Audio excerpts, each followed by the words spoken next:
მოაღწევს ბოლოს როგორც იქნება შენი რიგი და მოგაწვდის, მაგრამ რას მოგაწვდის მეხინკლე იგი?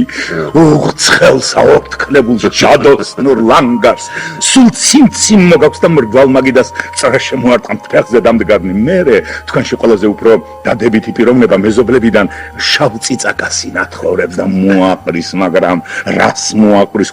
მწვავეს, მადიანს, ველს, მთლადად კარგი ხარ. რა თქმა ცხელია კაცო. ცხელია.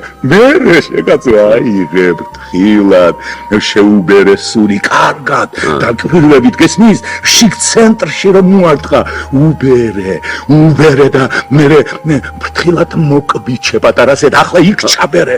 ოხში ვაშო, ზეცხილპირზე გელამუნება და შეიცოვე მერეს გულბოხდამ თუთქავიცვენი რა ხსნარია და მერე რო აგრილდება პატარაზე.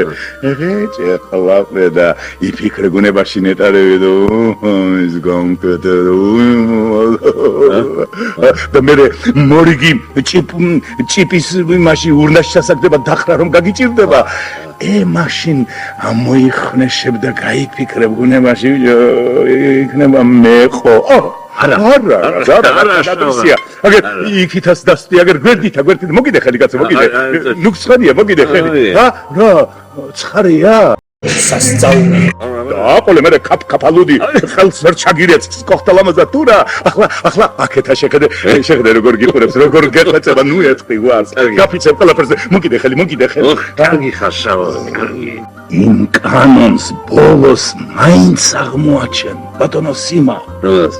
რომ დანაყრდები კი არა უკაცრავად პასუხია, ვრცლად რომ გაძღები.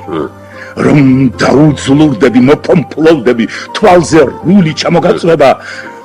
გუნებაში ბუნდონად იგრძნობ რომ ომი ისე ვის ბითური ხარ, რაც მანამდე იყავი ხინკლის ჭამამ. კუჭის კანონი